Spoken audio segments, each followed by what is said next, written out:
Shout out sa bisita. From Bae, Los Angeles. Ito yung kakabit natin mga katropa. Magtataas nga pala ako ng isang ngipin. Gagawin kong 43. 42 lang yung nakakabit din sa akin. Tapos yung pang una ko, 14 pa din sa una.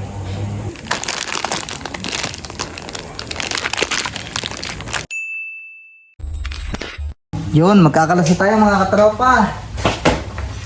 May viewers tayo galing ba eh. Ito ba ako doon? Oo. Kung lock mo niyan. O, di tingnan mo. O, tingnan mo. O, ayan yung upuan mo. Pumunta ka dito. Kita mo, kita mo. 0.5 eh. Kala ko na hindi mo nasa gulong. Tatanggalin ko muna itong sa sensor.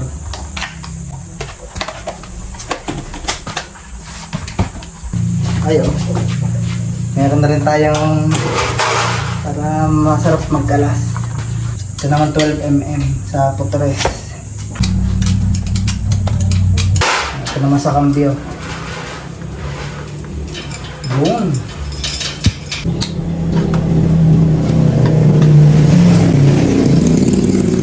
Ito na po yung ating sprocket. Medyo tutong na din ah.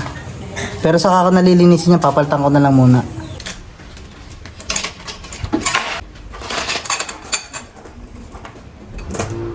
Ito nga palang sprocket ko na to. Yan ang pinakakauna-unahan kong upgrade dito nung pagkakuha ko ng motor. Nakakadalawa na ako ng kadena ditong bili.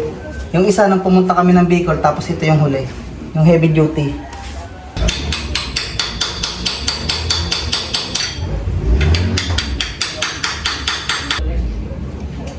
Yun.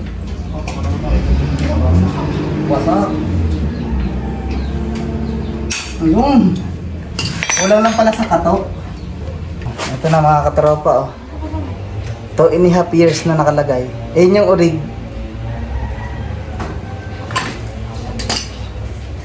Ito yung bago oh, Osaki 14T.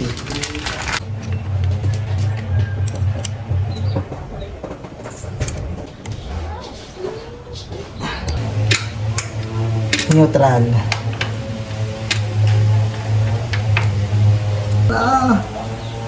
Tigas din.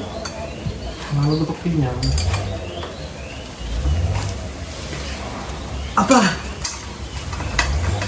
Ano nangyari? Buka na ito. Gepre na.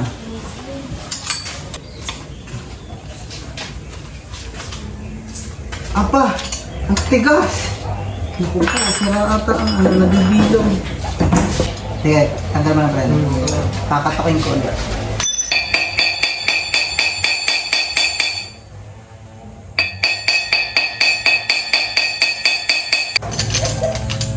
Dose. Sige, preno. Yun! Dala sa power hand din. 1-0, okay. Baba. Bitawan.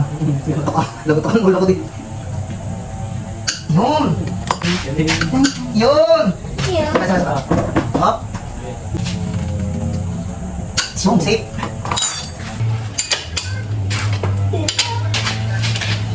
Pagkatapos ito mga katropa, magkakamagandahan sa ilog. May kasama kami maganda. Ipakita mo si Diwata. Kincha na yun! Ito, Diwata. Pogi. So hindi kaso yung sprocket no? Kaya nga eh. Ito pa rin yung gagamitin kong tornilyo. Buti na lang, hindi nabilog. Kinaya pa ng power handle.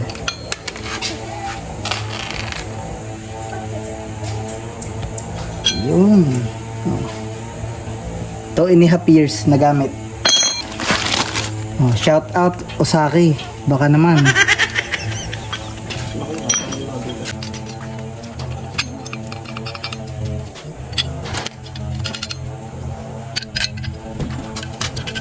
Eh. Yun na, yung putas hugutin mo eh. Bayaw. Yung Yun, kincha na. basic. Ning, ning, ning.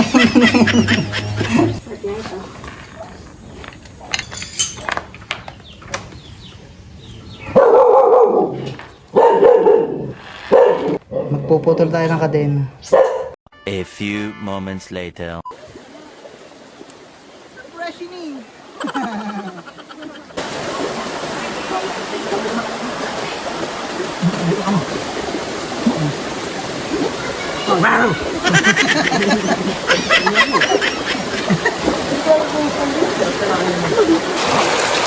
Kapain mo ang hito.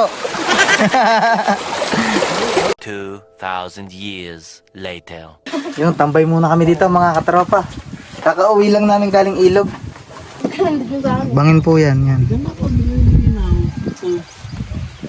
Ayan, papunta po yan ng San Pablo. Barangay Imok. Yan, yung paahon na yan. Tapos dito, San Mateo. Shout out kay Lucky Boy. Yan. Dito sila banda eh. Ito. Imok. Tapos ito, San Mateo. Yan. Ay, pwede makipag-chat. Wala kasi signal. Bigla may lumapit na may dalang kami. Parang ginagawa niya diyan. Hindi niya ako tatakbo. Alam niyo ba kayo trespassing? Anong ginagawa niyo diyan tatlo? Takbo hanggang may lupa. Ang bilis niya na. Dito natin itutuloy yung yung kapag kabit natin ng Osaki chain. Yan, ito na siya mga katropa. Bagay ba? Ramdam na ramdam ko agad yung power na ibinigay ng isang ngipin na nadagdag eh. Dati ang gamit ko 42.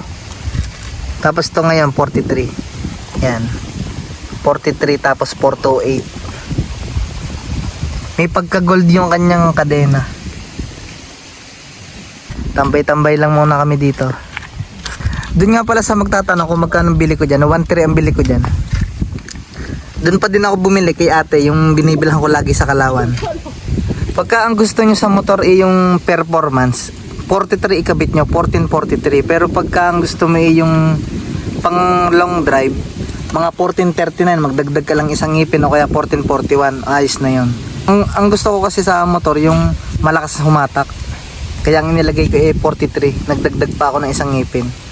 Medyo nabibitin pa ako doon sa 42, lalo na't may angkas ako.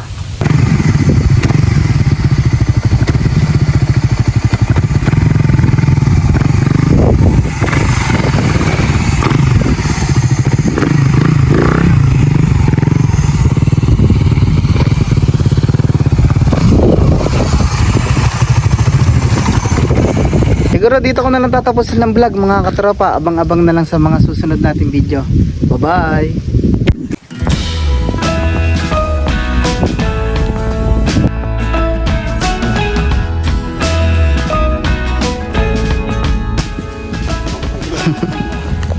Rosie lang ang baon. May binay-break in kami ditong Rosie kay Lolo. Rosie 175. Sino? For sale? For sale.